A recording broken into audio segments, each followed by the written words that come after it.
Buenos días a todos, ¿cómo están? Quiero saber si me están escuchando, por favor me cuentan. Voy a compartir pantalla y también me gustaría que me informen si la pueden ver. Ay, sí, esa es la pantalla. Listo. Bueno. Vamos a comenzar el espacio del día de hoy. El espacio del día de hoy tiene una carga mucho más práctica. Entonces, les voy a agradecer que me apoyen con su participación para que podamos hacer de este espacio lo más fluido posible, para poder llevar a cabo pues como el contenido que tenemos el día de hoy pensado. Entonces, lo primero que les quiero contar es que hoy vamos a tener nuestra tercera sesión de este curso de disciplina positiva. Y si recuerdan un poco, en la primera sesión hablamos de las bases filosóficas y psicológicas de la disciplina positiva. Luego, en la segunda sesión, pues hablamos un poco del mundo del cerebro y las motivaciones que hay detrás de la conducta. Y pues tocamos de manera muy sutil algunas herramientas prácticas que podían abordar esto. Entonces, hoy es el momento de unir esos dos mundos y entonces vamos a tomar esa teoría que teníamos ayer y la vamos a aterrizar en el rol docente y lo más importante, en esas herramientas prácticas que se pueden usar en las aulas. Entonces, la idea es que hoy nos pensemos desde las motivaciones de ser docentes, qué nos llevó a querer desarrollar este trabajo y entonces que desde allí empecemos a encontrar las estrategias de disciplina positiva en el aula y entonces nos empecemos pues a familiarizar con algunas estrategias claras y constantes. Entonces vamos a pararnos aquí en nuestro mapa de objetivos y esta sesión y parte de la sesión próxima estaremos ubicados en estas azulitas que son las motivaciones y el rol del orientador escolar y entonces nos ubicarán pues ya como en la parte más práctica del hacer. Antes de que nos ambullamos de lleno en estas herramientas, me gustaría que tuviéramos muy claro hacia dónde vamos hoy. Entonces, este cuadrito que ustedes ven allí en la pantalla nos muestra cada una de nuestras apuestas del día de hoy.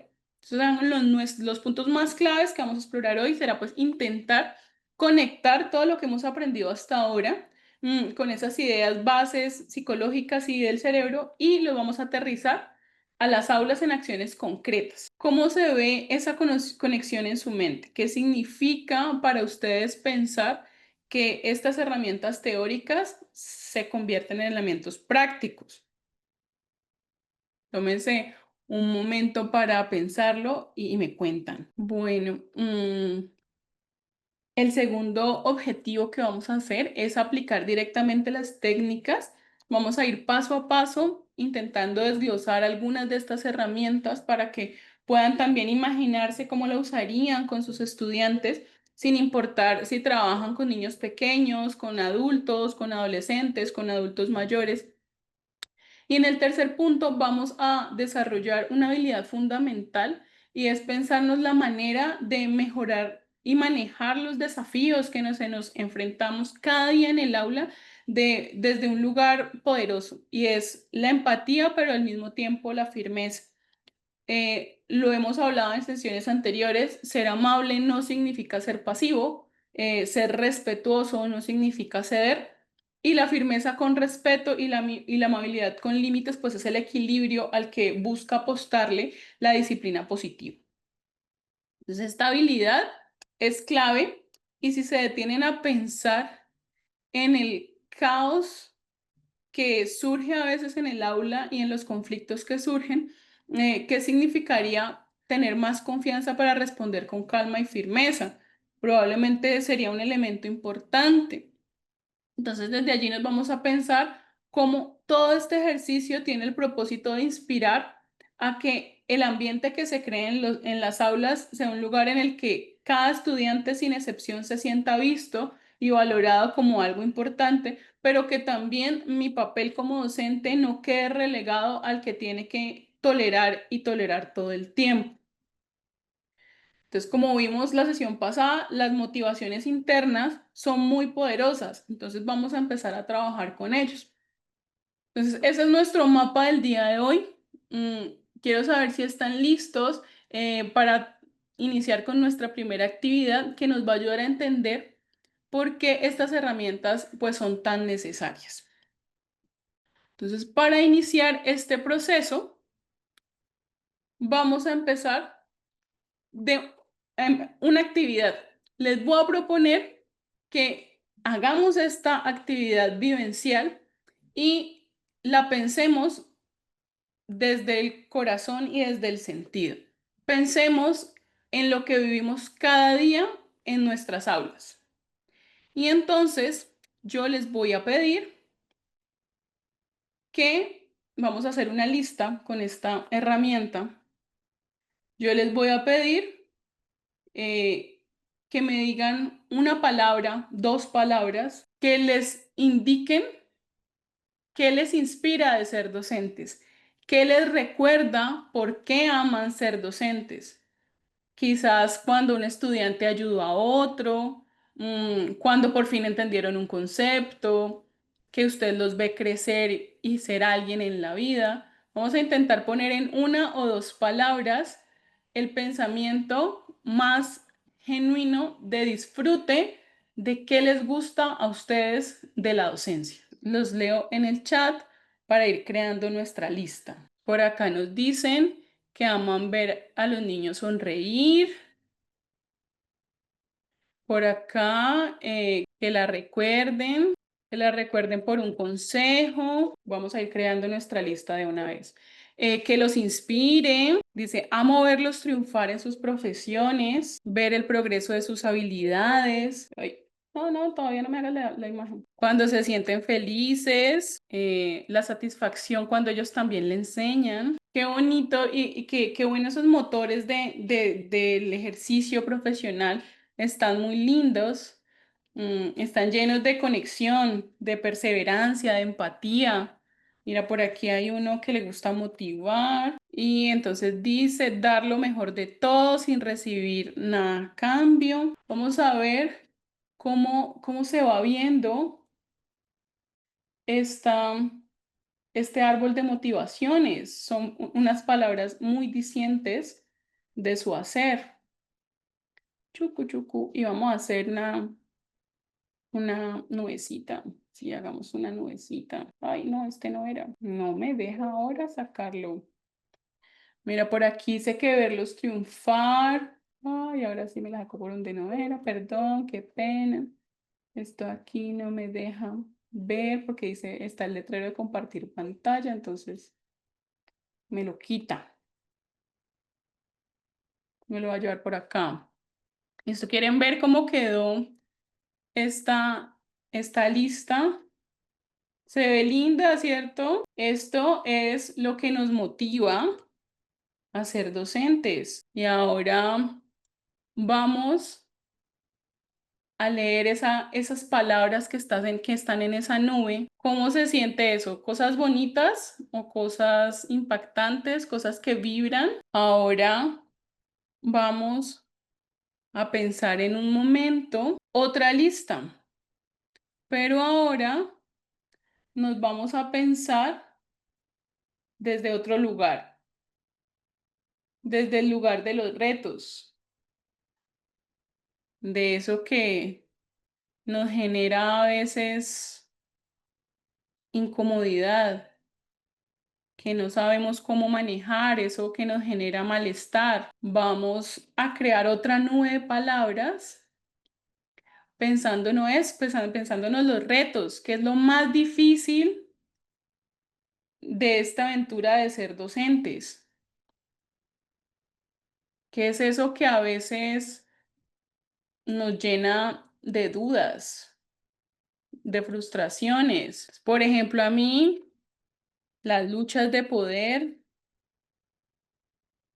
el caos y ruido, las faltas de respeto. Por acá nos dicen que el desinterés.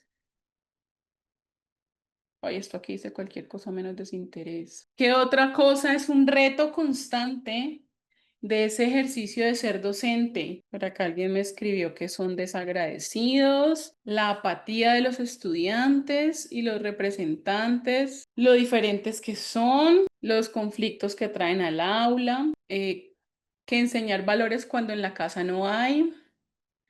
Dice por acá Joana, la falta de respeto, las interrupciones, la falta de apoyo de los representantes, cómo evalúan, las irresponsabilidades, el desinterés. Uy, en este coincido el sistema educativo, la apatía para entregar tareas. Fue lo que hicimos en la nubecita, un circulito creo que fue que hicimos.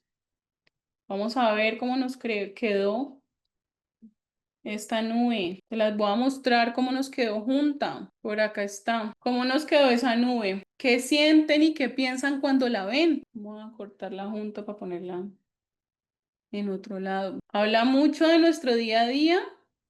Por aquí Francis dice que siente tristeza porque es real lo que está allí escrito. Pero sí también escribieron cosas lindas.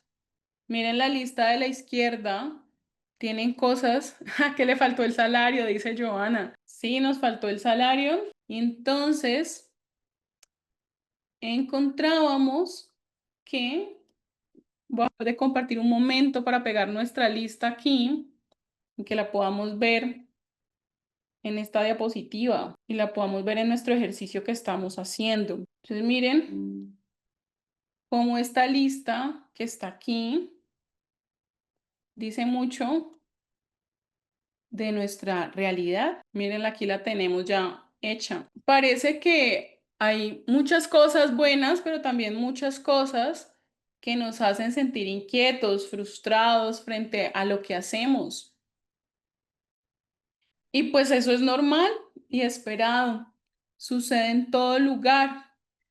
Pero así como vi que compartieron momentos difíciles y cosas que lo hace sentir a uno desmotivado, también encontré momentos muy importantes, llenos de conexión y de empatía. Y así como hay ejemplos y frases allí que nos quitan la energía, como por ejemplo el desinterés por allá. Mira el desinterés, lo famoso que es. Entre más grandes sean las palabras es porque más veces las escribí. ¿Y por qué hice yo esta lista hoy? Imagínense que la disciplina positiva no se trata solo de estos momentos felices y de conexión.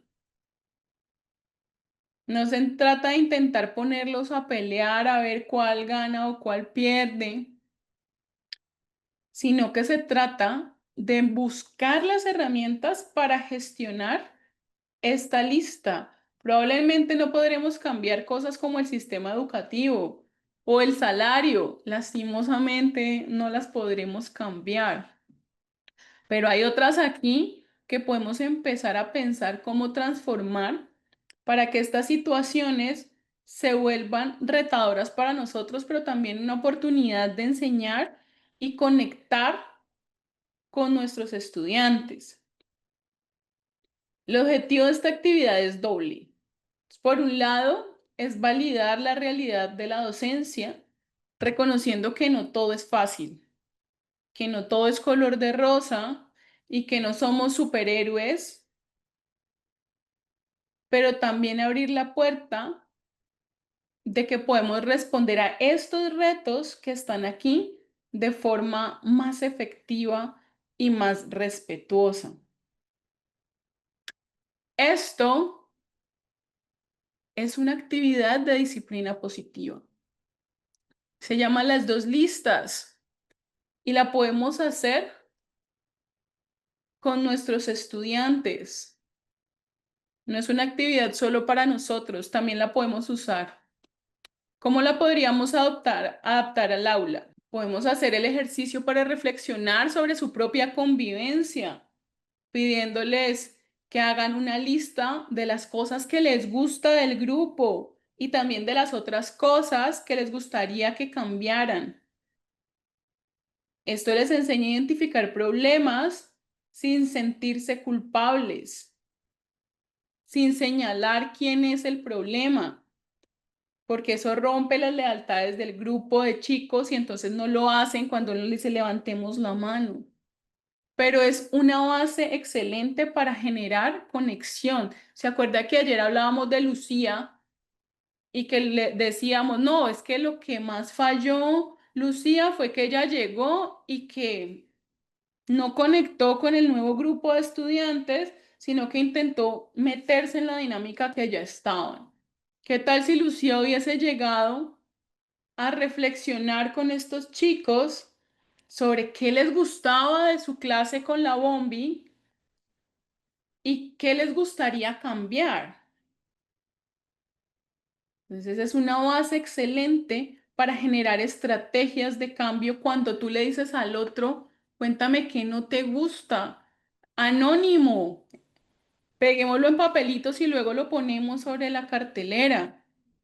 Es una forma de hacer efectivamente, Joana, un diagnóstico, pero no solo desde la observación, sino desde los pensamientos y los sentires de los otros. Si usted, por ejemplo, no es docente, sino que es coordinador, por ahí tenemos algún coordinador, director, rector, pues esta herramienta también nos es útil. Nos es útil es porque como líderes podemos utilizar esta técnica en las reuniones de equipo, invitando a compartir en la lista A logros, momentos de conexión y en la lista B los retos del mes, por ejemplo. Y esto crea un espacio de validación y reduce un mal muy grande que tenemos los docentes y es esa sensación de soledad, de que a pesar de que tengo muchos colegas a mi alrededor, como que me toca carrear una gran maleta a mí solo. Y también nos permite identificar si hay elementos en común para trabajar con estos docentes. Si, por ejemplo, yo hago esta lista y veo que todos los docentes de manera anónima escribieron rabietas en el recreo, en la lista de retos, pues entonces puede ser una ocasión para crear estrategias para solucionar ese problema. Pero a veces cuando nos pensamos esta estrategia de pensarnos qué nos gusta y qué nos gusta, la hacemos por separado. Entonces preguntamos, ¿qué es lo que está mal? A ver, hagamos un listado. Pero entonces eso nos carga porque no encontramos nunca lo que nos llena. Pero si al contrario hacemos solo la lista de lo que nos llena, pues vamos a decir como que, pues sí, muy bonito y todo, que era lo que me escribían por acá en el chat cuando nos pensábamos que era lo que nos gustaba de ser docentes, que nos atraía, y decíamos, pues sí, pero no todo es fácil. También, por ejemplo, la podemos adaptar con familias, en los talleres, en las escuelas de padres, que los inspira de sus hijos, pero también que los frustra. Y el objetivo es que se den cuenta de que las frustraciones son comunes, tanto en su casa como acá. Entonces, el camino es enfocarse en soluciones en lugar de decir, es que en el colegio no les enseñan esto, yo no entiendo por qué. No, es que eso lo tenían que haber enseñado en la casa. Es cuando encontramos objetivos conjuntos, parece que podemos encontrar soluciones distintas. Entonces, así de simple, esta actividad se puede convertir en un puente que nos lleva de la queja a la acción. Y si tenemos niños más chiquitos, también la podemos adaptar. Con niños muy pequeños la actividad no puede ser escrita, pero el objetivo será que reconozcan y nombren las emociones de su espacio, por ejemplo.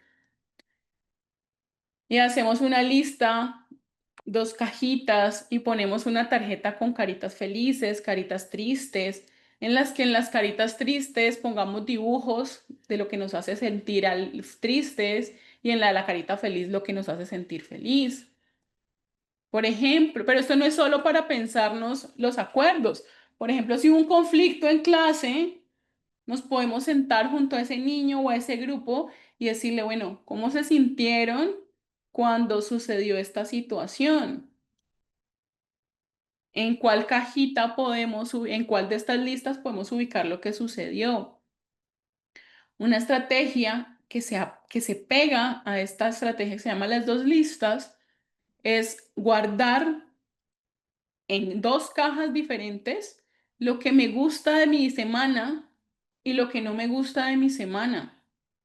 Y al final del periodo, revisar qué hay en esa caja y mirar cómo podemos potenciar esto que sí nos gustó y cómo podemos trabajar por esto que no nos gustó. Entonces, en lugar de hacer una reflexión general, después de un evento específico, por ejemplo, podemos utilizar esta estrategia. La lista positiva buscará también entonces reforzar esas cosas positivas del aula.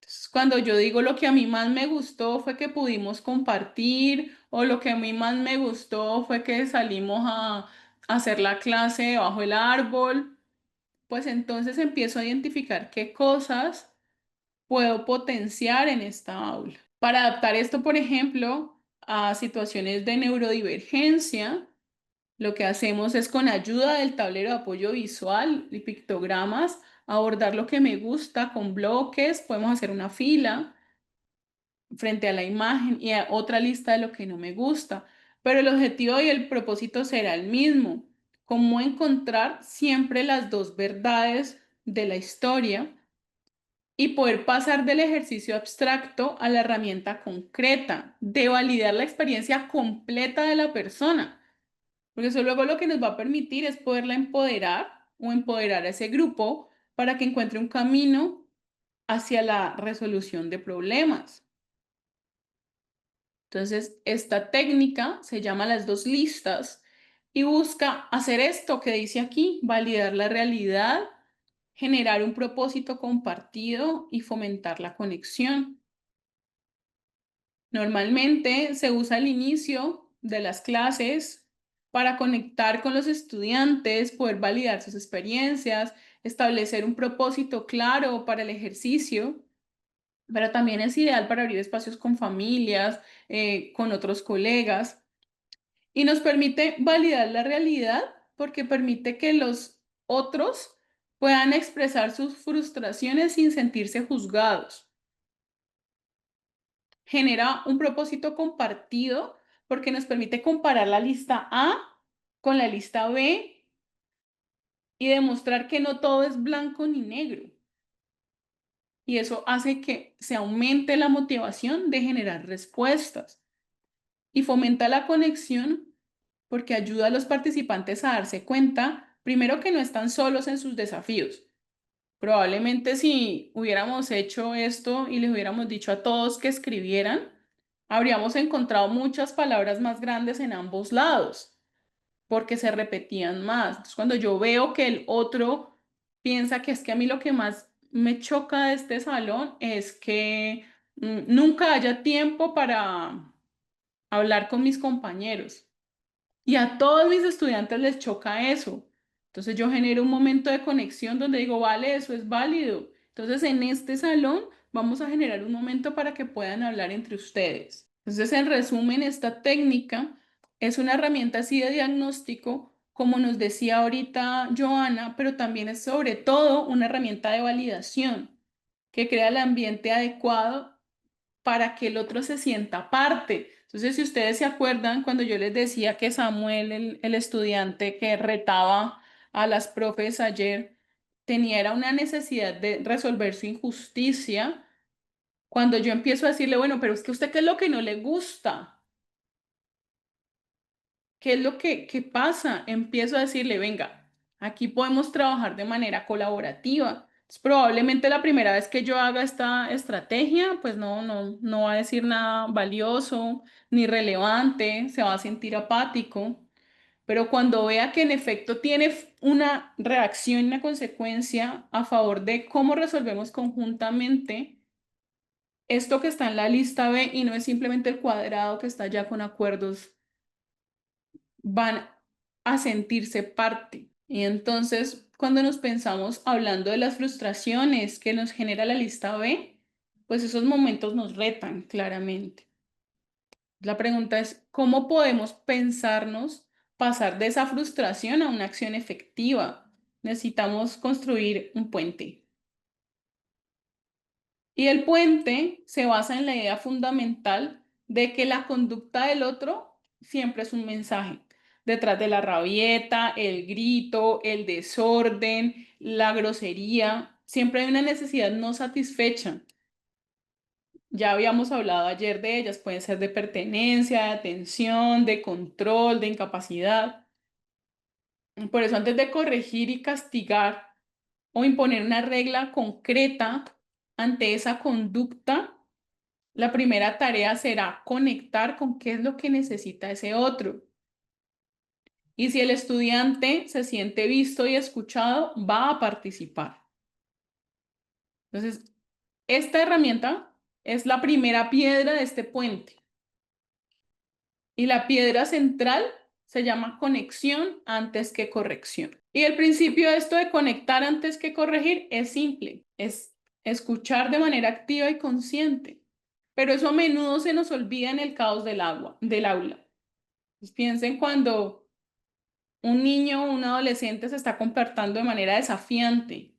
¿Qué es lo primero que sentimos? Yo siento mucha frustración. ¿Qué sienten ustedes? Impotencia, ganas de tirar al estudiante contra la pared, tristeza, enojo. Y es en ese momento de reacción que debemos detenernos y recordar que en la mayoría de los casos, esa conducta es un mensaje. Quizás el estudiante quiere ser visto, siente que no pertenece al grupo, que no es capaz de hacer lo que le pedimos, que no se siente cómodo. Y en esos momentos de desregulación no podemos entrar a corregir o dar una lección porque nos pasa lo que le pasaba a Lucía. Le responden de manera defensiva. Entonces Candela le decía al estudiante, ¿quieres que te mande donde el director? Y él decía, pues hoy no, ayer ya fui, mañana. Pero cuando yo me pienso, su cerebro emocional está a cargo y es el que me está respondiendo desde la defensa y no el racional. Pues me doy cuenta que cuando yo doy esa respuesta es como cuando yo intento enseñarle a nadar a alguien que se está ahogando. Si alguien se está ahogando en una piscina y usted le dice, no vea, saque la abrazada, patee, y el otro, pero yo, pues no, usted le tira el salvavidas, lo saca del agua y luego le dice, vea, es que usted no sabía nadar, tiene que tomar unas clases. Pero a veces estamos reaccionando por la rapidez de la rutina, por la rapidez de cómo surge el conflicto de ese modo, tirando, en vez de tirar se me olvidó el nombre de la cosa esa con la que uno nada, el flotador, pues le está diciendo, patee, nade, usted porque no sabe nadar. Por eso la conexión debe ser lo primero. Y entonces vamos a hablar de una técnica de cómo lograr conexión. La técnica se llama preguntas de curiosidad. Y las preguntas de curiosidad son la brújula que nos ayuda a entender la motivación del comportamiento. Entonces, en lugar de hacer una pregunta con un juicio implícito, por ejemplo, ¿pero por qué haces esto? Que de inmediato pone al estudiante a la defensiva, pues le hacemos preguntas genuinas que inviten a la reflexión.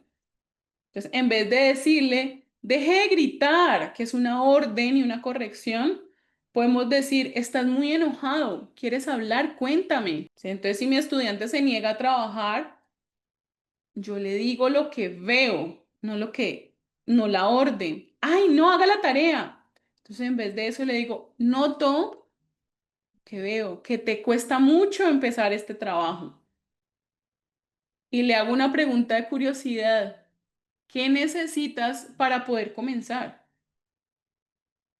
Entonces el objetivo no es obtener una respuesta perfecta, sobre todo porque si venimos de un ambiente donde nuestra conexión es de tensión, el estudiante no nos la va a dar, sino que poco a poco vamos a abrir un canal de comunicación. Cuando preguntamos con curiosidad, le estamos diciendo al estudiante, te veo y también te escucho y quiero entenderte. Y esa simple validación, así el estudiante no se le acerque a contarle su vida ni sus dolores, esa simple validación puede hacer la diferencia entre la escalada del conflicto y una oportunidad para regularse. Entonces, son preguntas que nos sacan de ese modo policía y nos ponen más en el modo guía. Y entonces vamos a desglosar el cómo. Pues porque el qué es importante. Ya Natalia me dijo que era importante hacer preguntas curiosas, pero ¿y cómo las hago? Eso es lo que marca la diferencia. Entonces, aquí les dejo un guión muy práctico para sus mentes. De hecho, cuando yo ya no doy clases presenciales, pero cuando yo daba clases presenciales, escribía pausa, empatía, pregunta y escucha. Y lo ponía en la carátula de mi agenda, entonces siempre lo tenía a la vista para acordarme de ese paso a paso que a veces en medio del caos es tan difícil. Entonces el primer paso es la pausa. Antes de reaccionar, tomarnos un respiro, un par de segundos para calmar nuestro sistema nervioso que también está en modo defensa.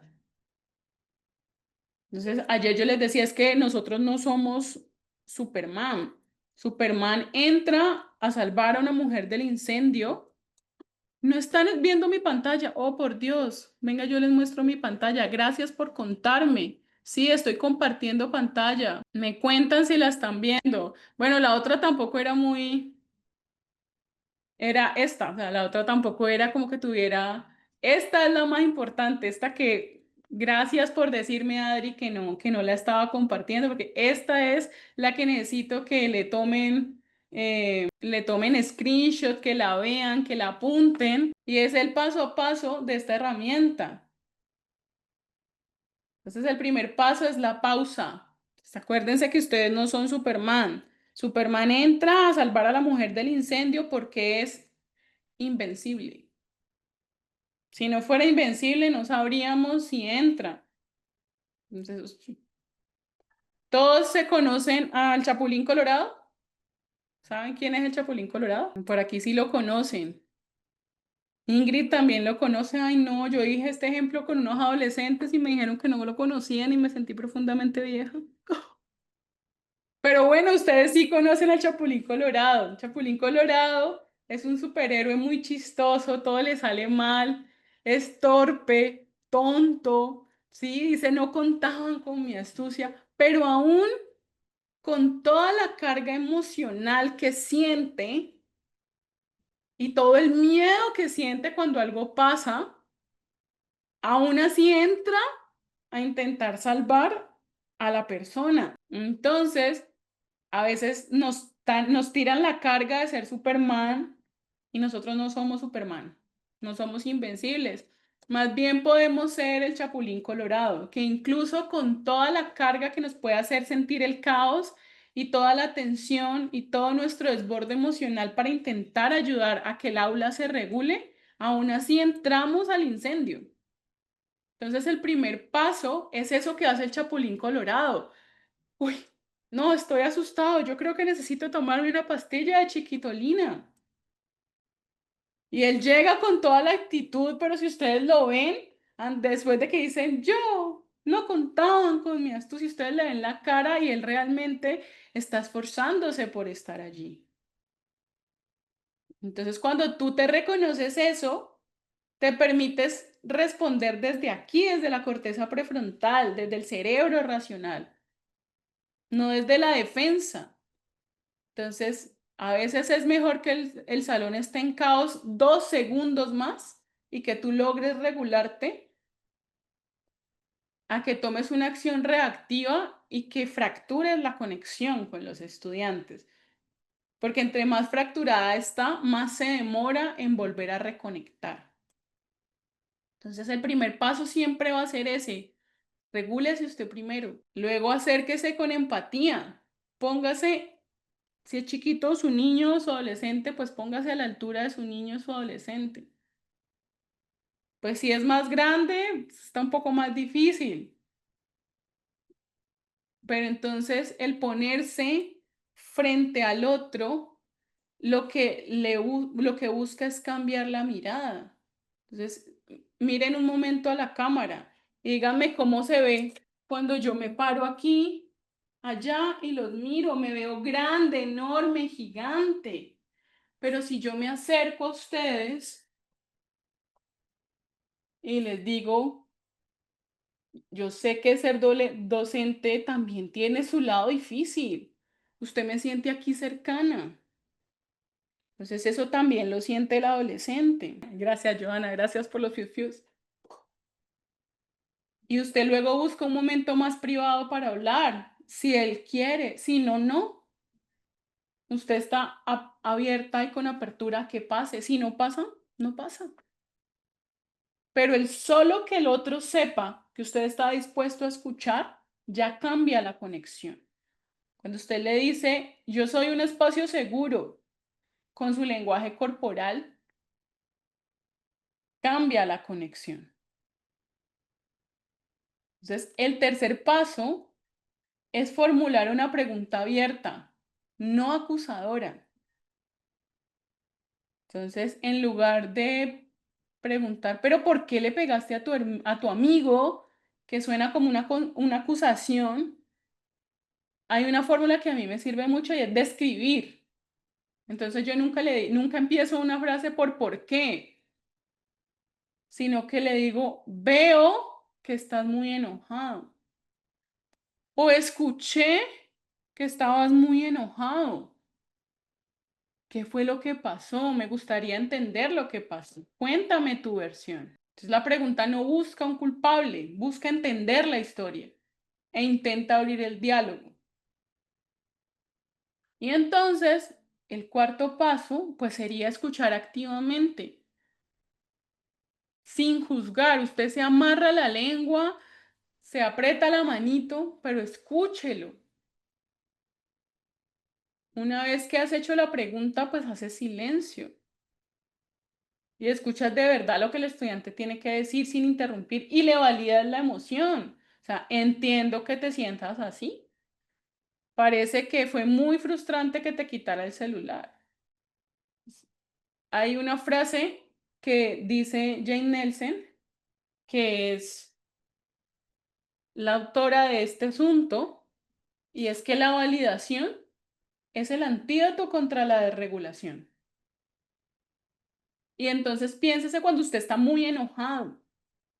Cuando usted está muy enojado y empiezan a decirle, cálmese usted lo único que piensa es pues que se calme su madre. Yo no me voy a calmar. Y yo le digo, veo que estás muy enojada. Y usted me dice, pues claro, ¿no ve que estoy muy enojada? ¿No se me nota? Uy, entiendo que te sientas enojada. Yo también me enojo muchísimo. Eso se ve muy frustrante para ti. Yo le empiezo a quitar las defensas a esa armadura gigante que tiene el otro. Y así el otro no me quiera contar su vida ni quiera que yo le solucione el problema, le estoy diciendo, Eso que te pasa, a mí también me ha pasado. Si quieres, me cuentas." ¿Y cómo adapto eso al grupo? Ese paso a paso. Porque hacerlo con un estudiante, pues uno lo hace. Pero cuando no es uno y no tres, 15,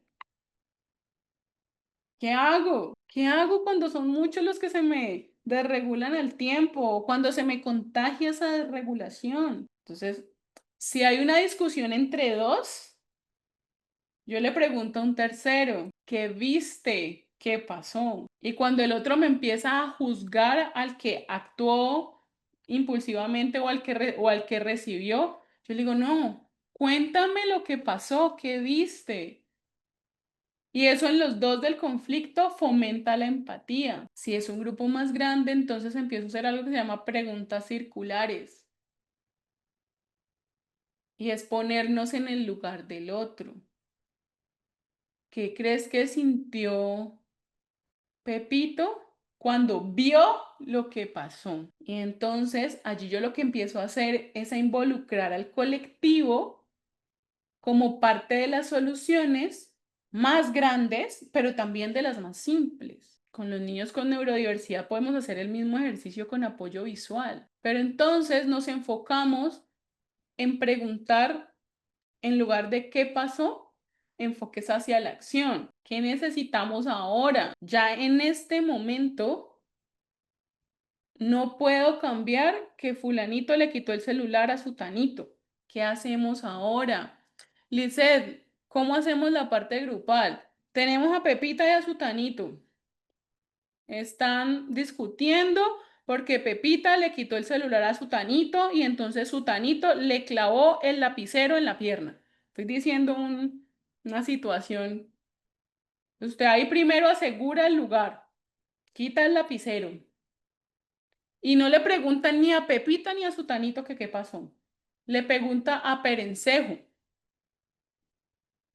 Perencejo, ¿qué pasó? Entonces, cuando Perencejo le dice lo que pasa es que Pepita estaba enojada, usted le dice, no, Perencejo, ¿qué pasó? Cuéntame qué viste, qué vieron tus ojos. Y entonces usted hace una pregunta circular y no se la hace a Perencejo, se la hace a Miguelito. Miguelito, ¿cómo crees que se sintió Sutanita cuando le clavaron el lapicero? No, pues enojada, yo también me hubiera enojado. Y le pregunta a Julián, ¿y cómo crees que se sintió Pepita porque le quitaron el celular?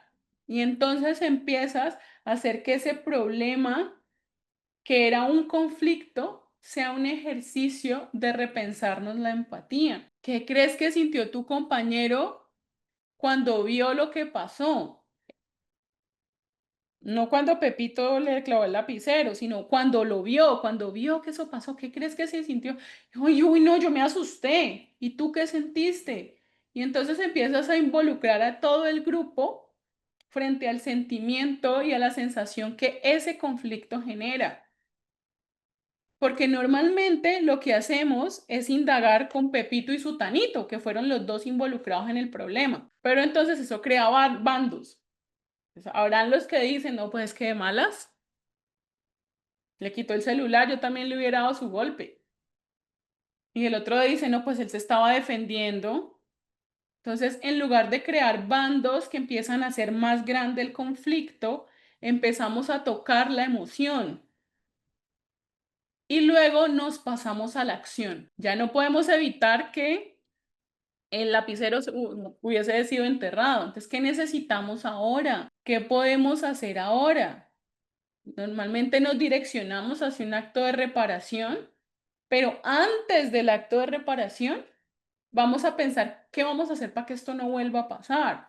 Y yo les contaba ayer que no es porque yo no quiera reparar y no es porque yo no quiera hacer la reflexión con los estudiantes ni porque no sea importante, sino porque necesitamos esperar a que el cerebro vuelva a conectar.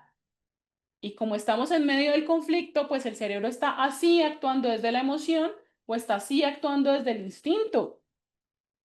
Por eso dejamos de último eso de reparar al otro, porque si no nos pasa como con los niños chiquitos, los de primera infancia. Ay, le pegaste a Julanito. Y entonces dígale que lo siente. Lo siento. ¡Pum! Vuelve y le pega a usted, pero si yo ya le había dicho que le decía que lo sentía, ¿por qué le volvió a pegar? De hecho, algunos de los chiquitos lo que hacen es que toman esta frase como el pro para pegar. ¡Ay, perdón! Pero ¿qué pasa? Lo que pasa es que ese perdón no salió del prefrontal, salió del sistema límbico, de la emoción del otro me dijo que le disculpara y eso solucionaba el problema. Entonces, por eso es que yo primero valido la experiencia, luego pregunto qué hacemos para que no vuelva a pasar y ya cuando hemos descargado la carga emocional que esta situación conflicto nos generó, allí sí, ay, le pregunto a Pepito. ¿Cómo te sentiste cuando le clavaste el lapicero en la pierna a Sutanito? Uy, no, yo estaba enojado, no sé qué. ¿Y cómo se crees que se sintió ella? No, pues yo creo que le dolió. Y eso fue amable, pero entonces yo no lo estoy juzgando en ningún lugar. Lo que estoy haciendo es con las preguntas curiosas. ¿Se acuerdan que el nombre de la técnica se llamaba preguntas curiosas? Era saber qué es lo que pasa. Por eso yo nunca juzgo. Es que no es amable que tú le hayas clavado el lapicero en la... ¿Cómo se lo fuiste a clavar? Eso está muy mal. Entonces, quien debe ponerle el calificativo es él, pero después de que bajó su nivel de intensidad. Un poco más clara la estrategia. Bueno, Lisette ya la comprendió. No sé si Mabel, que también como ahí en la duda la comprendió. Qué pena, ustedes están escuchando la fiesta que hay donde mis vecinos para ponerme los audífonos. Me cuentan, ¿está chévere la música o no? No la escucho para yo saber si me pongo los audífonos. Ah, qué bueno que no se escucha. Y entonces, avancemos de estrategia. Entonces, vimos que el primer paso era la conexión. Pero una vez hemos validado la emoción y hemos entendido la situación, ¿qué hacemos? Entonces, el enfoque allí serán las soluciones. Entonces, la filosofía de la disciplina positiva, entonces, ¿se acuerdan del título? Era sin castigos y sin premios. Nos invita a abandonar ese modelo de castigo y recompensas porque el castigo puede tener una conducta a corto plazo, pero no le enseña al estudiante primero la consecuencia de sus actos, solo le enseña a tenerle miedo al castigo. Entonces yo les decía, y el problema es cuando ya no le tienen miedo al castigo. ¿Ahí qué hace uno? Pues busca un castigo más grande. No, eso ya no se puede, ¿no? ¿Cómo se le ocurre? Eso ya está prohibido en la educación. Y entonces uno queda como en, ¿y ahora qué hago si el man me dijo, pues me da igual si me pone cero? Póngamelo. En cambio, cuando nos enfocamos en las soluciones, le damos al estudiante la habilidad para asumir su conducta y pensar de forma crítica para resolver problemas. La situación que yo les contaba ahorita del lapicero fue real, me pasó en un aula. Le enterró un lapicero a la compañera y fue un momento duro y difícil. Pero entonces cuando yo a ese otro le entrego la responsabilidad de sus actos, después de que bajó su intensidad, yo le dije, camina y me ayudas a llamar al médico. Yo ya había llamado a EMI hace 1000 horas. EMI es el servicio de emergencia médica que llega en el carro y revisa al estudiante en el colegio donde trabajaba. Y sucedió esta situación para dar contexto. ¿Cuál es la solución al problema? Yo ya no puedo cambiar que él le enterró el lapicero a la compañera y que salió sangre y que fue una gran lesión. Pero entonces lo que tengo que hacer es empezarlo a enfocar a él en las soluciones y en las consecuencias de sus actos. Pero para eso necesito que su cerebro esté así.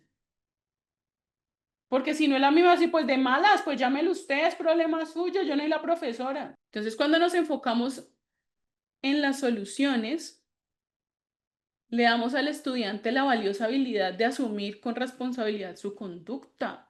Dice Joana, ¿y qué hacemos cuando llegan los padres de esos estudiantes? Ah, bueno, lo manejamos de la misma manera. Validamos su emoción, ponemos una lista A y una lista B. Mamá, ¿qué es lo más difícil de esta situación? No, pues es que cómo me le va a dejar que este muchacho me le chuse la pierna a la niña. Bueno, pero cuénteme también qué fue lo positivo. No, pues gracias, que era su deber llamar al médico, me va a decir la mamá. Pero entonces, volvamos, no, a este no, a este. Esa es la clave. Usted se acerca a la mamá del mismo modo. Le dice, sí, fue muy difícil que le clavaran el lapicero en la pierna. Yo me imagino que para usted eso tuvo que ser muy frustrante. Y hasta incluso le puede devolver sus palabras, porque imagínense, yo estaba con ellos y eso ocurrió en un momento y eso tiene que ser muy frustrante que la profesora no se haya dado cuenta. Yo veo que usted está muy enojada por eso. ¿Se acuerda que yo le decía aquí la mejor forma de acercarse por empatía es decirle lo que usted ve, no lo que le gustaría saber? Yo me imagino que usted está muy enojada porque no entiende por qué pasó. A mí también me gustaría entender lo que pasó. Lamento que usted se sienta tan enojada. Aquí estoy dispuesta a escuchar su enojo. Cuando usted le dice eso al otro, así sea el padre, le saca la defensa de es que lo voy a tirar contra la pared, que era el pensamiento por allá en una de las primeras listas cuando el estudiante me frustraba. Sí, los papás dicen que ellos nunca son unos angelitos y no hizo eso. Y entonces usted vuelve y por eso les decía, esto es lo que yo pego en mi agenda, este paso a paso. Entonces acuérdese que yo le digo lo que veo. Si yo veo que usted considera que su hijo no lo hizo y es difícil venir acá y que yo le diga que su hijo fue el que le chuzó la pierna a su tanita, porque normalmente lo que hacemos es, sí, pues pero entico, venga su tanito, hágame el favor y le cuenta por qué le chuzó. Dígale a su mamá que usted sí lo chuzó. Entonces usted primero valida a esa mamá en su idea de que su bebé es un ángel y espere a que vuelva y ajuste su cerebro ante la situación que escuchó y luego sí hace el ejercicio de reflexión. Sí, lo que pasa es que Miguelito es usted me dice que Miguelito es un ángel, yo me imagino que Miguelito es un gran hijo, es una persona muy valiosa, que hace cosas maravillosas en casa. Yo realmente lamento que esto haya sucedido. Veo que usted se siente muy enojada. Además, parece que la confronta a sentir que su ángel, pues lastimó a alguien, pero eso no lo hace menos ángel. Eso hace que Miguelito estuviera muy enojado y no supo cómo manejar su enojo. ¿Sí? Entonces usted ya aquí, cuando ya le dice, sí señora, usted tiene la razón, es todo un ángel, pero no se lo dice desde el reto, sino desde la comprensión genuina. Usted le dice, sí, es que Miguelito tiene cosas muy valiosas, es muy buen hijo.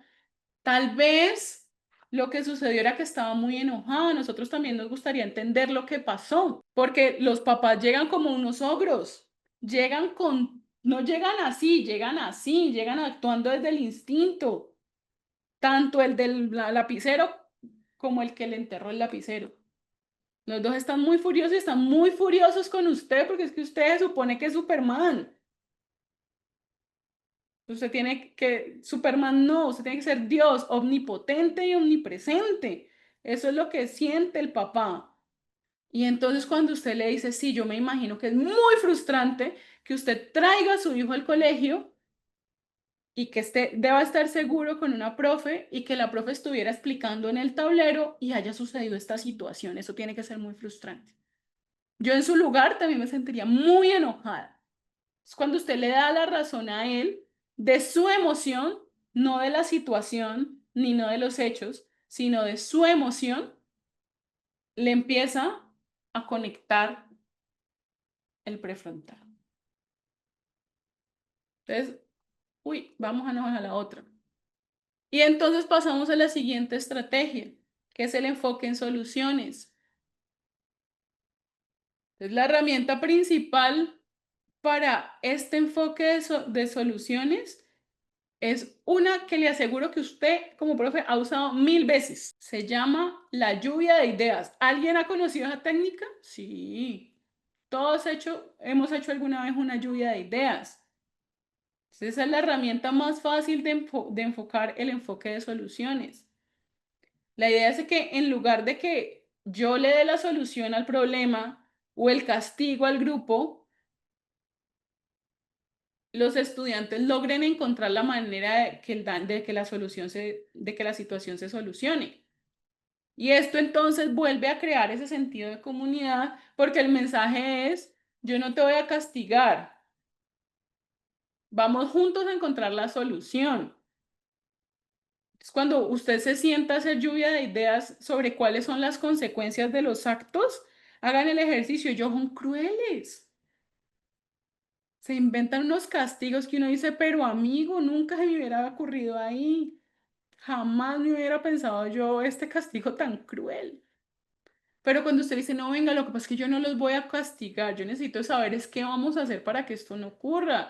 Yo no quiero que usted se piense que no lo voy a dejar ir al baño. Yo no quiero que usted se piense que lo voy a sentar. A mí una vez un estudiante en una actividad me dijo que lo sentara junto al tablero y para que no pudiera ver a nadie.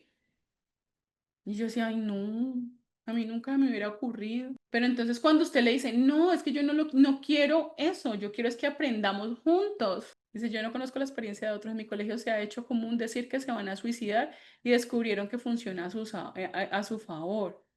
Y entonces tú lo validas. Es que es una situación que se escucha muy difícil. Vuelve a los 4 pasos y lo ve. Y veo que se siente profundamente frustrante para que tengas ese pensamiento. Cuando tú le abres hacia que él saque el sentimiento, él dice, ah, no, pues ya no. Y si sí, si en efecto hay una ideación suicida, usted le dice, vamos a buscar ayuda, pero yo te acompaño. Entonces vamos a poner en práctica esta herramienta. Yo me imagino que ustedes todos han hecho una lluvia de ideas. Yo les voy a contar una situación y ustedes me cuentan la solución a esta situación. Imagínense que estábamos en el salón, Juana y Ana. Estamos haciendo un proyecto, póngale a Juana y Ana la edad de sus estudiantes. Y de repente empiezan a pelear por el último color rojo.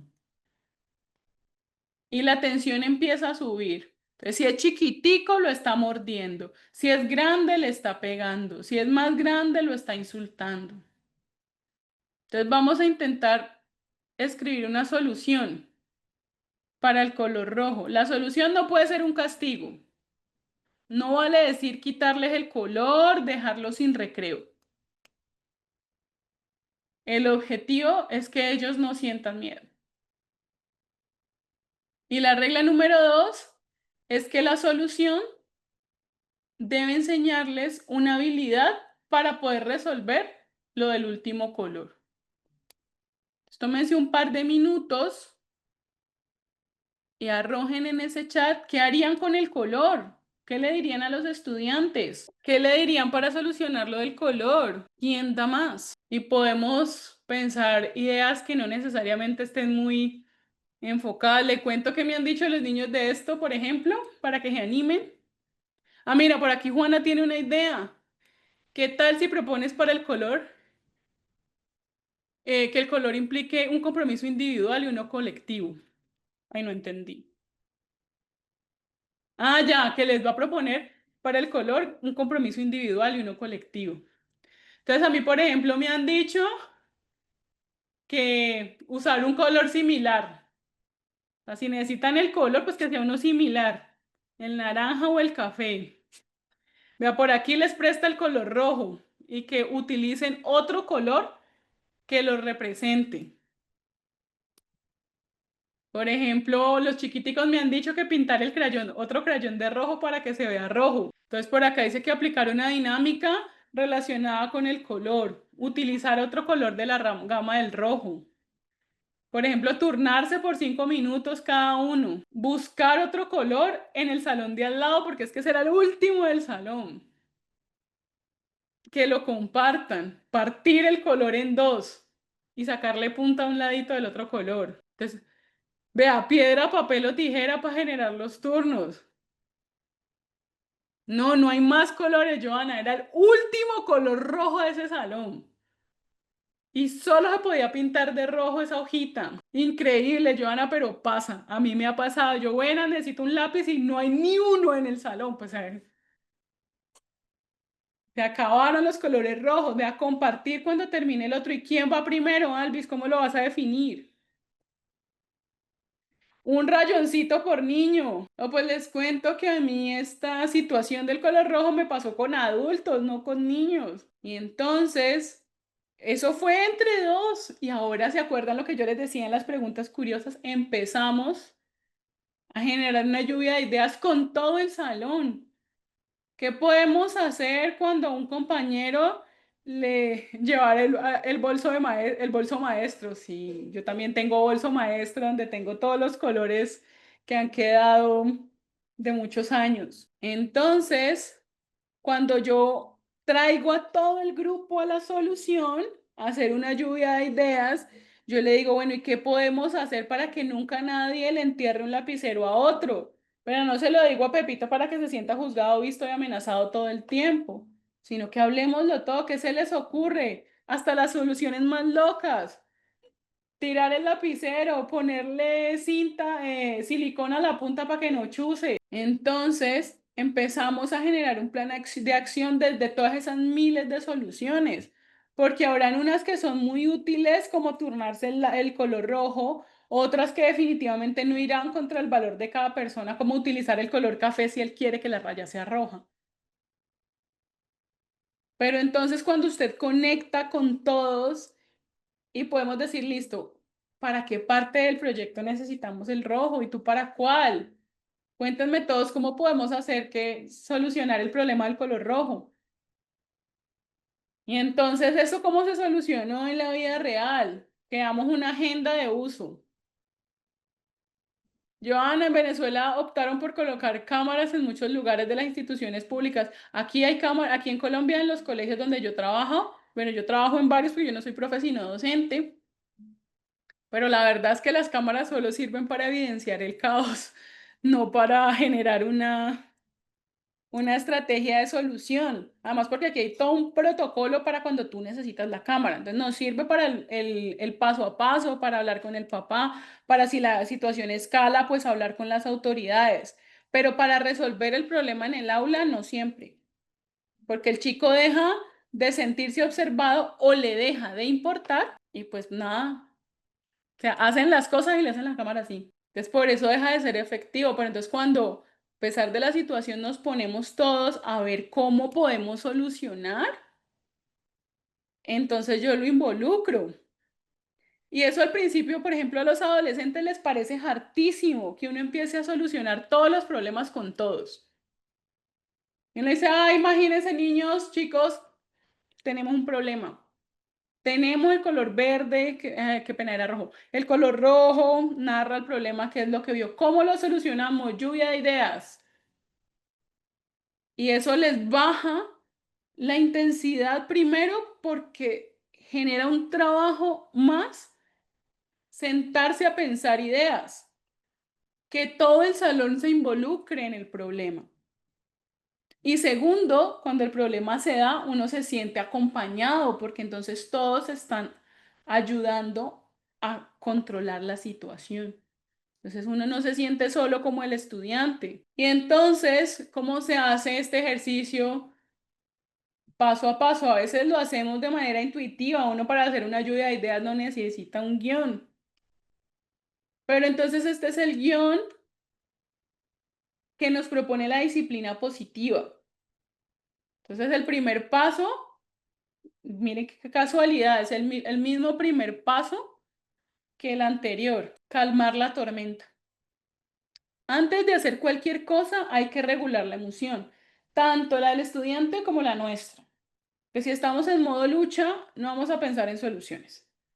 Entonces, tómense un respiro y promuevan que los estudiantes se tomen un respiro. Y bueno, ya que calmamos la tormenta, ahora sí exploremos el problema con las preguntas de curiosidad que ya habíamos visto hace unos momentos. No para buscar culpables. En el momento en que usted le diga, nada, pero es que él nunca trae los colores, entonces usted le dice, no, cuéntame lo que ves, para entender lo que pasó desde la perspectiva de todos los involucrados. Y los involucrados no son Juana y Ana, que se quedaron sin color, sino todos los demás. Y esto sucede sobre todo, por ejemplo, en contextos de bullying, que el problema se vuelve del bully y de la víctima, pero usted calma la tormenta entre ellos dos, no calma la tormenta del salón. Y entonces, con el bullying, por ejemplo, pasa que un victimario más es el que calla, por ejemplo. Entonces, cuando yo siento a todo mi grupo, calmo la tormenta y bueno, cuenten qué vieron. Nadie le cuenta a uno. Entonces usted parte de la pauta de yo no voy a juzgar, ni ninguno va a juzgar, ni a Pepito que le quitó la maleta, ni a Sutanito que fue el que le quitaron la maleta. Solo queremos saber qué pasó. Narremos los hechos. Pero entonces empiezo a involucrar la forma de explorar el problema y de solucionarlo. Y ahí está la lluvia de ideas. ¿Qué ideas tienen para solucionar esto? Y esa pregunta los empieza a empoderar a todos. Y entonces allí estaría nuestro rol de preguntar en esa lluvia de ideas desde las preguntas de curiosidad. Entonces, dicen, no, pues que saquen pongámosle nombre a mi bully, se llama Pedro. Pues que saquen a Pedro, que lo expulsen. Entonces, usted la apunta, con total confianza apunta su idea, expulsar a Pedro. Pero normalmente lo que hacemos con la lluvia de ideas es que hacemos un voto democrático. Entonces, si el salón de 30, 29 le dijeron expulsar a Pedro, como a la profe que ayer nos contaba que tenían un estudiante que le decían el diablo. Entonces, usted hace una pregunta de curiosidad. ¿cómo creen que se sentiría Pedro? Porque aquí no estamos intentando escoger una solución democrática, sino escoger la mejor solución. O sea, el último paso es ahora sí aprender del proceso. Una vez que usted escribió todas las ideas, desde pintar el color para que Juana crea que es rojo, hasta la más asertiva, empezamos a identificar y hacerle preguntas curiosas a esas ideas. Ya voy a explicar cómo se cierra, Adri. Y entonces, allí cuando usted encuentra la solución con el grupo, reflexiona. ¿Se acuerda que yo les dije eso de reflexionar? Uno intenta hacerlo de primero, pero nadie entra en razón, es lo último. Entonces, ahora sí reflexionamos. Parece que le hayan enterrado el lapicero a la compañera. Es una situación que nos moviliza a todos. Que no hayan más colores rojos en el salón es una situación que nos toca a todos. Porque en este salón, no sé cómo funcionan las cosas en el salón de al lado, en este salón somos todos un equipo.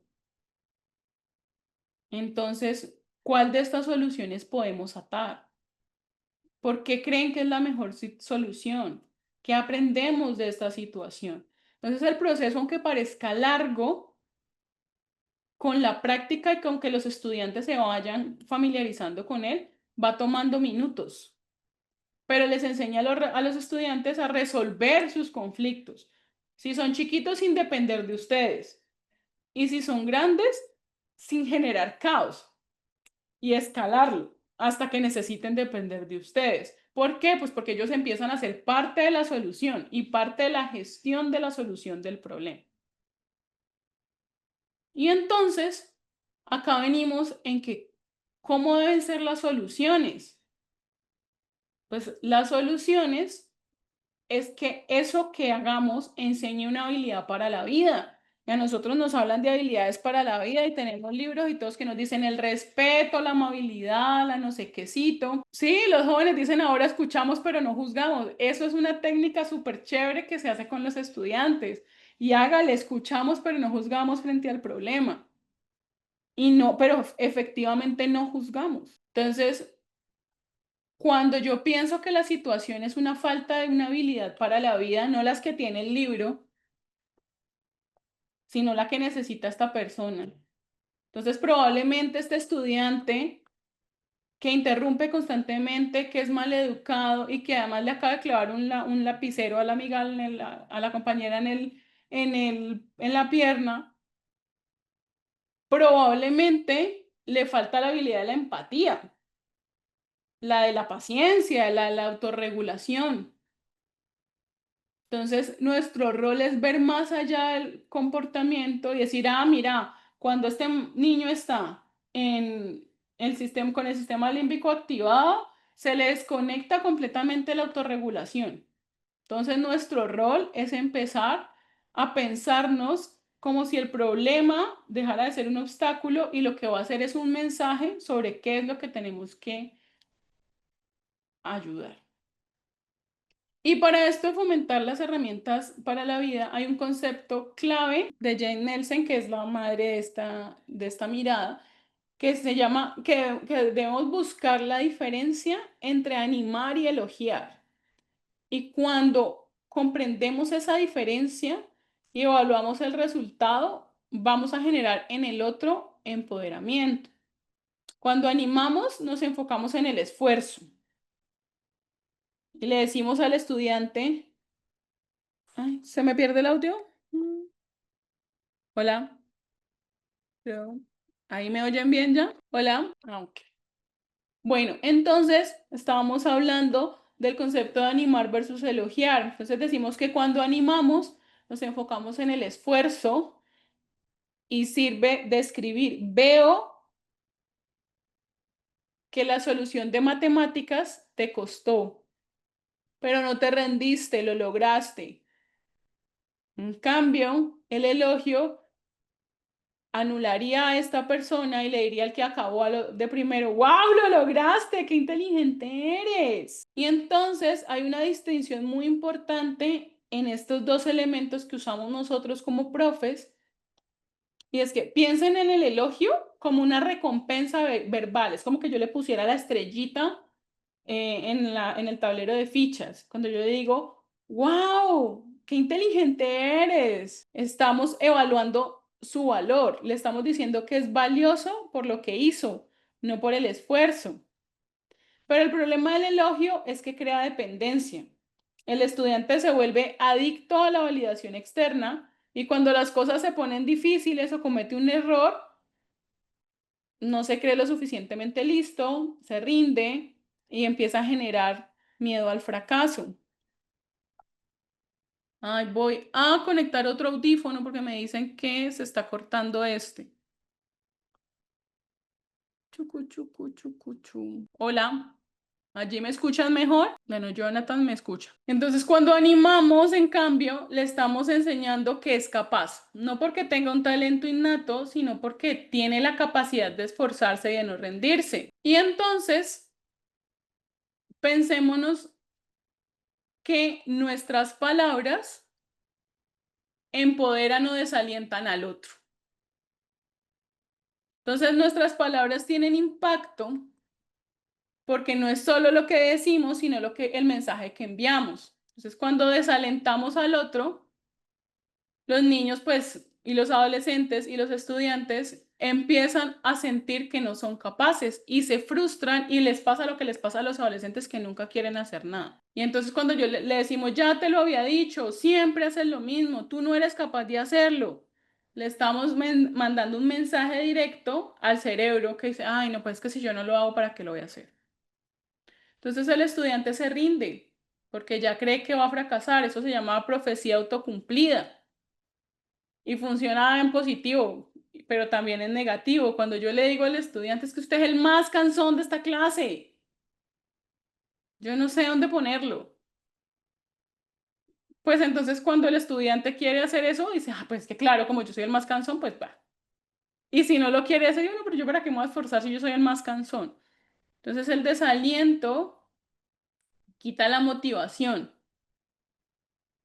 En cambio, empoderar les da herramientas para que confíen en sí mismos. El empoderamiento se trata de transferir poder. Entonces, para explicar un poco este ejercicio, necesito un voluntario que abra el micrófono y que hable conmigo una cosita aquí chiquitica. ¿Quién dijo yo? Alcen su manito. Un voluntario para explicar el ejercicio. Que me alce la mano así. Para abrirle el micrófono. ¿No hay ningún voluntario para mi ejercicio? Bueno, está bien. Vamos entonces todos a pensarlo y nos respondemos desde el chat. Vamos a hacer un ejercicio y es que usted va a cerrar los ojos y va a escuchar mis palabras y va a pensar que se las estoy dirigiendo a usted porque usted es mi estudiante. Usted simplemente va a escuchar y a valorar lo que le estoy diciendo. Yo no puedo creer que usted haya dejado todo para lo último. Voy a dejar que usted entregue mañana la tarea, pero la próxima vez simplemente le va a poner un cero. ¿Sabe que yo voy a tener que llamar a sus papás por esta situación? ¿Cuántas veces te he dicho que pongas atención? ¿Hasta cuándo le tengo que decir que haga la tarea? ¿Por qué será que usted no es como Mabel, que ya terminó la tarea? Como no hiciste la tarea, no vas a poder coger un regalo de la caja. No, es que usted se portó muy mal, entonces no va a ir al recreo. La verdad, no me sorprende. Yo te vi perder el tiempo todo el día en ese celular. Debería darle vergüenza, ¿sabes? Yo pensé que tú ibas a hacer tu trabajo, porque yo he sido tan amable contigo esta semana, te dejé ser mi ayudante, te dejé llevar mensajes a otros profes, incluso te dejé hablar con tus compañeros al final de la clase. La verdad me siento muy decepcionada. Veo que no seguiste la instrucción. Eso me pone tan triste. Yo te dije que pintaras sin salirte del borde. Ah, es que usted es tan irresponsable. Así nunca va a ser nada en la vida. Vamos a pensar ahora desde la emoción. ¿Cómo se sienten al escuchar esos mensajes? ¿Qué sienten?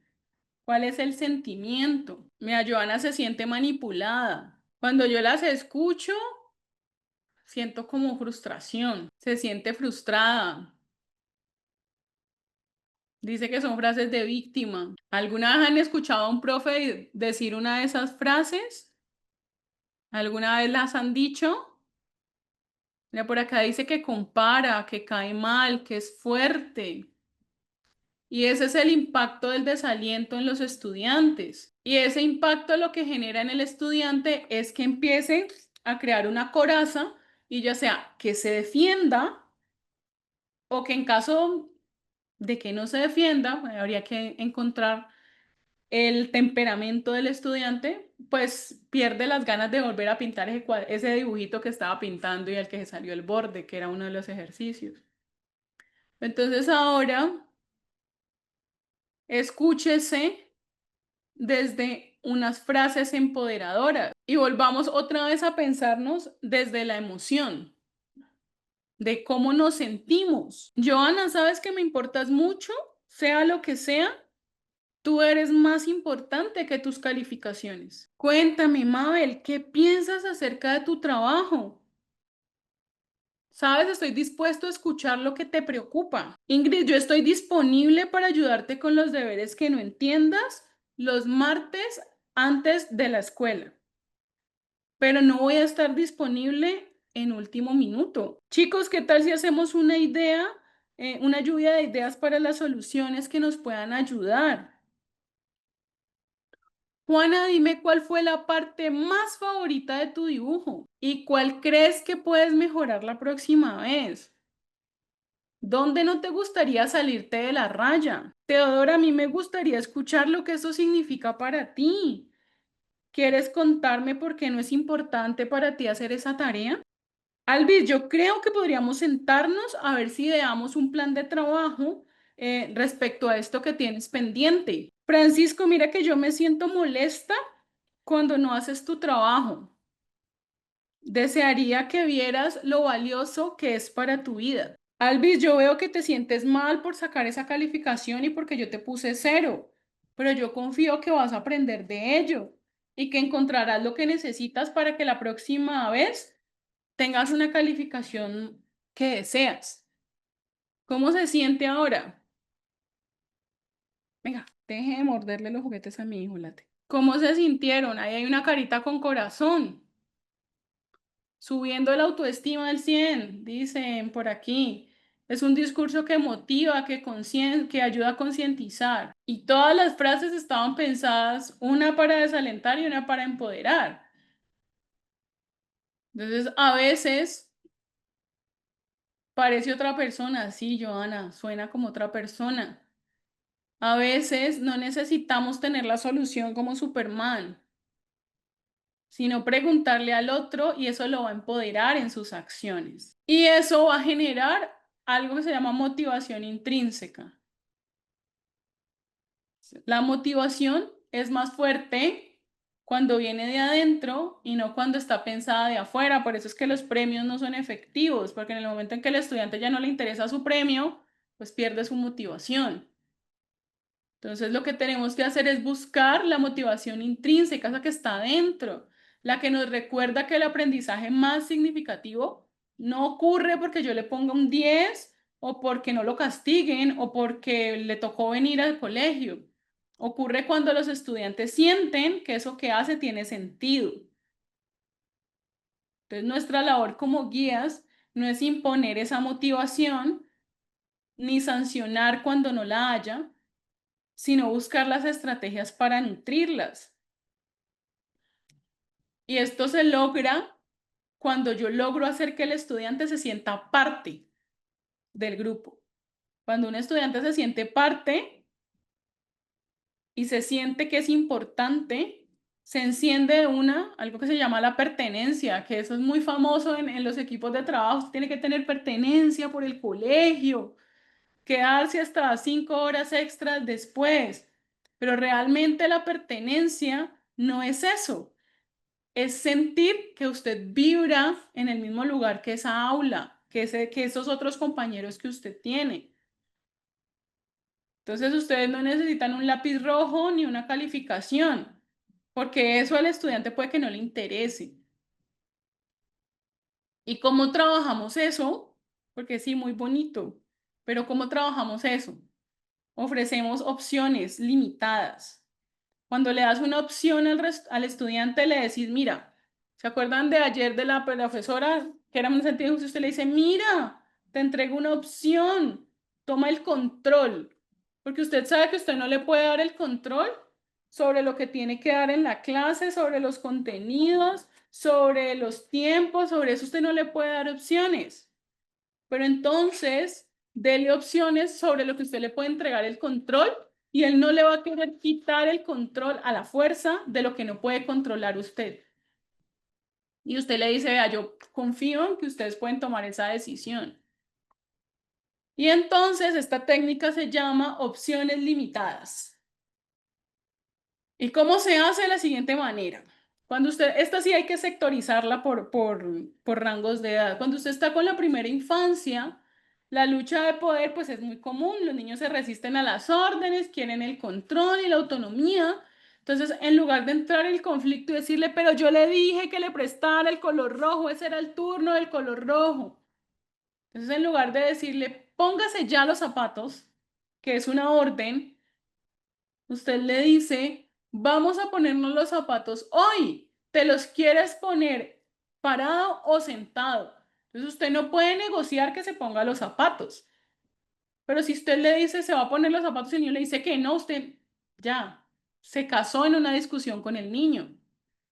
Pero entonces dele opciones en donde sí puede decidir. Ambas opciones son aceptables para usted, que se ponga los zapatos sentado o parado, pero le dan al niño un sentido de elección.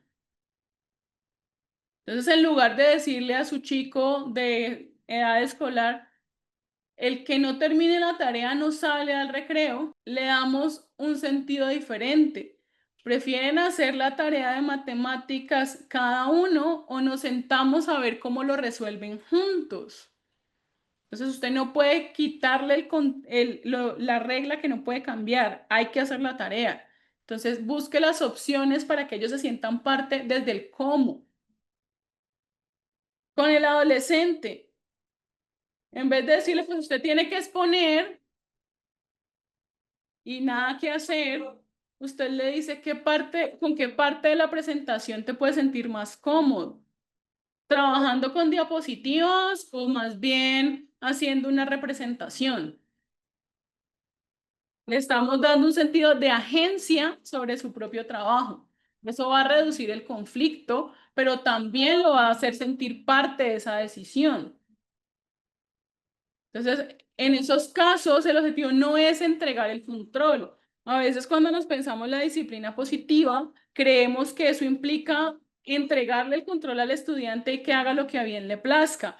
Es entregar el control en lo que podemos entregar el control y decir genuinamente, yo confío en que puedes tomar una decisión.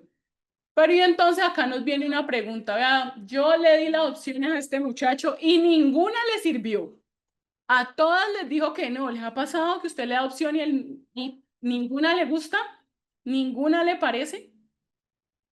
Eso es muy común, que uno le dé opciones y que en efecto ninguna le sirva. Y uno genera frustración en sí mismo. Pero entonces allí, cuando el estudiante se niega a todas las opciones, cuando se niega a todas las opciones, lo que le está diciendo es, devuélvase, devuélvase más, regrese a la conexión. Si el estudiante te rechaza todas las opciones, lo más probable es que no se sienta conectado, que no se sienta visto, que no confíe en el proceso. Entonces usted se devuelve por allá los 4 pasos que usted pegó en la agenda y usted se calma porque el estudiante no le sirvió ninguna de las instrucciones, valida su emoción y le dice lo que ve. Yo noto que ninguna de esas opciones te gusta y veo que eso te hace sentir frustrado. Cuéntame, pregunta curiosa. ¿Qué es lo que realmente te molesta de las opciones? Pregunta curiosa, ¿qué necesitas en este momento para que las opciones funcionen? Entonces, por aquí Joana dice, es dar la orden sin que sepan qué es dar la orden. Entonces, es devolverse a conectar con ellos y devolverse, Ingrid, sí, devolverse, pero por acá, a este paso, a este paso. Que yo les dije que era el paso, el rector, que lo iban a llevar pegado en su agenda, que lo van a tatuar, lo van a poner en todo lado. O sea, se devuelve a este paso. Entonces, aquí no le funcionó la acción, entonces usted se regula otra vez y se acerca con empatía a ver cuál es la emoción que siente él frente a sus opciones. Se devuelve al paso de conectar. Ah, que no le sirvió volver a conectar. Entonces usted ofrece una pausa. Hace 2 días me preguntaron, ¿cuándo es que se usa el rincón de la calma? En la sesión de la próxima semana hablaremos del rincón de la calma. Pero entonces allí, cuando nada funciona, tú le propones, listo, ¿qué tal si te tomas 5 minutos para pensar y luego hablamos de esto? Pero usted hasta ahí no le está cediendo en el límite, solo está buscando conectarlo. Porque acuérdese que se basa en la mezcla de firmeza y amabilidad. Entonces usted es claro en los límites. Parece que no estás listo para elegir una acción en este momento. Voy a tomar la decisión por ti y la próxima vez confío en que encuentres una solución. Pero eso no significa que usted no le va a poner el cero. No significa que cuando los juguetes no se guardaron no se va a volver a poder jugar con ellos. La firmeza está en seguir la consecuencia lógica de la situación, pero la amabilidad está en volver a conectar con el estudiante. Entonces, el rechazo de las opciones que usted le dio o el rechazo de la técnica, no quisieron, vea, yo hice un árbol de ideas, usted viera, les di a cada uno una hojita para que escribieran la idea y no escribieron nada. Eso no significa que la técnica fracasa, sino que es una oportunidad para devolverse a la conexión. Acuérdense de Lucía, la profe. Ella llegó y no conectó con los estudiantes, siguieron igual. Entonces, cuando yo conecto con ellos, empiezan a funcionar las estrategias. Entonces, yo no te voy a forzar, pero tampoco te voy a dejar sin guía. Entonces, en esta caja de herramientas tenemos estas cuatro técnicas que hablamos el día de hoy, que sería conexión antes que corrección, a la que nos hemos devuelto muchas veces y nos devolveremos siempre que las otras no funcionen, que nos lleva a validar al otro y a preguntarle desde la curiosidad para que se sienta visto y escuchado. Luego hablamos del enfoque de soluciones y luego hablamos de enseñar habilidades. ¿Para qué? Para partir de la motivación intrínseca. Resulta que ya se nos va a acabar la clase y no vamos a poder ver esto. Pero lo vamos a ver entonces la sesión próxima, que era un fragmento de algo que les traía para, o no sé si les importa quedarse 5 minutos más y lo vemos. Me dirán ustedes. Pero entonces, mientras tanto, les voy a contar qué vamos a hacer para la próxima semana para que no quedemos en visto todo el tiempo. Entonces ayer alguien incluso dijo, uy, esa película yo me la vi y dice cosas chéveres. Mabel explicó la tarea y nos devolvemos. Entonces la tarea es vernos esta película. Ahorita se las paso, se la voy a pasar a Rosa para que la pasen por el grupo pedagógico, porque esta película se llama Escritores de la Libertad y nos habla mucho de eso, de cuántas veces nos tenemos que devolver en nuestra caja de herramientas para poder conectar con el otro.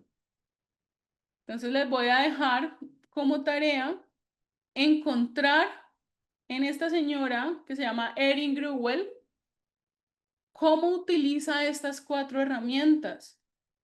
Muchos de ustedes seguramente ya se han visto esta película, se llama Escritores de la Libertad, pero esta vez los voy a invitar a que la vean con los ojos de la disciplina positiva. Y su misión es ponerse unos lentes de detective y pensar en esa maestra que se llama Eri, que es esta señora que está aquí, cómo conecta con sus estudiantes y cómo maneja el conflicto sin recurrir a los castigos. Y la próxima sesión nos dedicamos a analizar y a descubrir los descubrimientos que Erin hizo y a mirar cómo estos principios pueden utilizarse incluso en los contextos más complicados. Voy entonces a devolverme para... Esta es otra película completamente diferente, pero los voy a invitar a que nos veamos un pedacito. Me dicen si escuchan, por favor. Muy bien, muy bien. No ha estado mal. No, nada mal. Señorita, perdone. Lang. ¿Cómo dice? Lang, Gertrude Lang. Bien, señorita Lang. ¿Quiere empezar en el compás 37, por favor? De acuerdo, de acuerdo. Bien, bien. Se acabó por hoy. Nos veremos mañana. Muy buen trabajo. Señorita Lang, ¿haría el favor de esperar un momento? Parece que le cuesta un poco coger el cambio. Ya lo sé. ¿Cuánto tiempo hace que toca? 3 años. ¿En serio?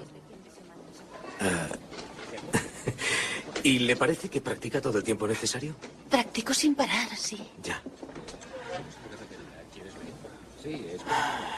Bueno, entonces creo que quizá usted y yo deberíamos buscar tiempo para trabajar aparte. Eso sería fantástico. No tengo mucho tiempo, pero... Es igual, no importa. El que pueda dedicarme estará bien. Yo solo quiero hacerlo lo mejor posible. Ya me lo imagino.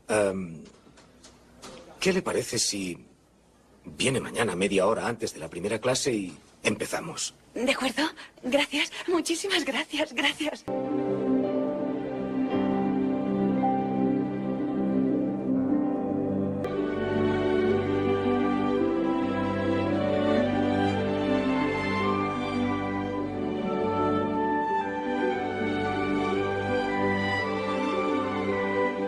Cuando un bemol precede a una nota como esta... Ahí encontrábamos que este señor, que se llama el profesor Holland, utilizó todas las herramientas de la disciplina positiva. ¿Y cuánto demoró? 1 minuto. Sino que aquí explicadas en 2 horas se ven largas. Pero el profesor Holland podría simplemente haber reaccionado, podría haberle dicho, no te quiero en mi orquesta. O podría simplemente haber ignorado las burlas de los compañeros de atrás cuando esta chica tocaba el clarinete. Y pues a esta chica se le hubiera quitado la confianza. Podría haberle dicho, eres un desastre. Pero en cambio hizo algo completamente diferente, que fue nuestro primer paso. Se conectó. En lugar de enfocarse en el error, que era lo horrible que sonaba ese clarinete, se enfocó en ella. Y lo que le dice es, cuéntame qué te pasa con ese clarinete. O sea, ¿se escucharon la pregunta curiosa? ¿Qué te pasa con el clarinete? Y esa fue la clave que abrió la puerta y le hace otras preguntas curiosas. ¿Hace cuánto tocas? Nunca le dijo tocas mal. Y ella lo sabe. Ella le dijo, me gustaría tocarlo bien. Pero entonces esa fue la clave que abrió la puerta de validar la emoción de la niña y la invitó a ser parte de la solución. Pues amiga, usted es malísima con el clarinete. ¿Qué puedo hacer yo por usted? Yo le puedo regalar media hora de mi tiempo, 5 minutos en medio de la clase. Y la lección que aprendió esta niña, pues no fue solo a tocar el clarinete, sino cómo la emoción se puede transformar en acción. Entonces, si esta película se la quieren ver también es muy chévere. Se llama Un triunfo a la vida y es de este señor que quería ser un gran músico y termina siendo un profesor. Y entonces la lección verdadera de esta niña no se trató de música, se trató de las habilidades para la vida que ella necesitaba, que era, por ejemplo, resiliencia, autoconocimiento y la capacidad de convertir los obstáculos en oportunidades. Entonces, eso mismo vamos a intentar buscar en la tarea, que es hablarnos con esta señora que es Erin, la profe, y con la película pues vamos a sentarnos a hablar la próxima sesión de esas herramientas que usa Erin para trabajar con sus chicos. En los materiales de la sesión pues van a encontrar todos los resúmenes de estas técnicas que hablamos el día de hoy.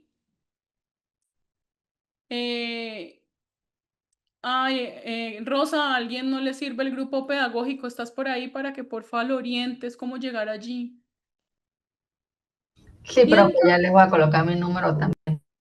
entonces recuerden que este curso pues nada tiene estos espacios gratuitos y busca abrir un espacio de formación. Sin embargo, pues si ustedes desean profundizar y tienen la opción de acceder al certificado, pues además de eso van a tener el material donde se va a desglosar estas técnicas poco a poco y pues que les va a aportar a sus procesos. La próxima vez que nos encontremos, vamos a seguir hablando del rol del docente en la disciplina positiva, pues porque esto es como el grueso de este ejercicio. Igualmente, muchas gracias a todos. Les recuerdo que pues el aprendizaje continúa más allá de la clase y en cualquier cosa que les pueda acompañar con mucho gusto lo haré. No sé si alguien tiene alguna pregunta puntual para resolver. Les voy a dejar con Rosa la película para que se la vean y también la guía de qué es lo que tienen que rastrear con ojos de detective en la profesora Erin para que lo hablemos el próximo jueves que nos vemos.